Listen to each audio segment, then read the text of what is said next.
vous avez le propulseur. C'est un propulseur de 180 kg de poussée qui contient le même combustible que dans les boosters de la navette spatiale. Alors ça fait une belle flamme de plusieurs mètres, et ça travaille à plus de 3000 degrés Celsius, à la pression de 70 bars. Alors ici on a introduit un espèce de moteur fusée dans l'autre sens pour allumer tout le moteur. Et vous avez un système de diaphragme qui s'ouvre quand la pression est bonne. Donc ça je vais aussi vous le rappeler, mais au moment où on va appuyer sur le bouton, il est possible qu'il y ait un petit délai, que avant que la membrane ne casse.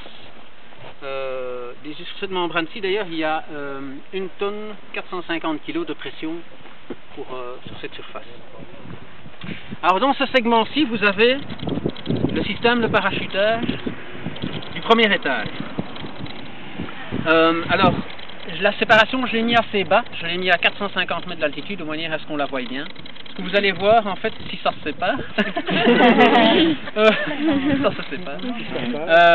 La trappe s'ouvre sur le côté et sort en fait un parachute rouge, mais qui est un extracteur, qui sera en fait vaporisé quasi instantanément, parce que l'ouverture se fait à 220 mètres secondes, hein, plus ou moins 800 km/h.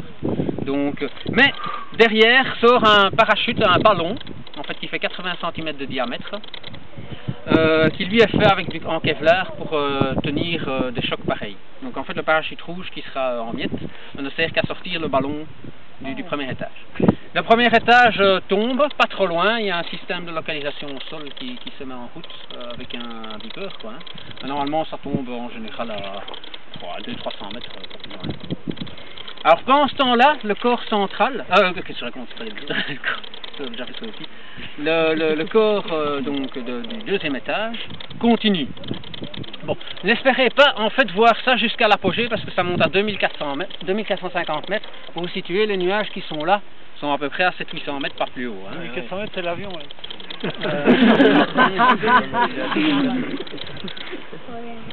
Donc en fait, après je dirais 10-12 secondes, vous allez la perdre de vue. Et là, je vais demander à tout le monde de s'exorbiter les yeux pour essayer de voir quand elle va réapparaître. Ça va mettre assez bien de temps, il faut compter 2 minutes à peu près. Hein. Donc, parce que ça monte très très haut. Okay. Alors, ce qui est aussi à repérer, si le moteur du second étage s'allume, c'est qu'on va voir une flamme. Donc pour que ça ne monte pas trop haut, on n'a pas mis un trop grand moteur, donc, parce que sinon les biétages, comme les vitesses s'additionnent, ça monte vite très très haut. Hein.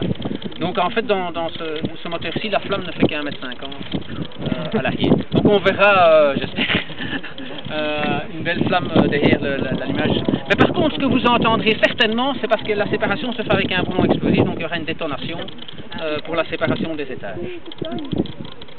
Arrivé à l'apogée, même système, la trappe devrait s'ouvrir et le corps ici retombera en dessous d'un parachute.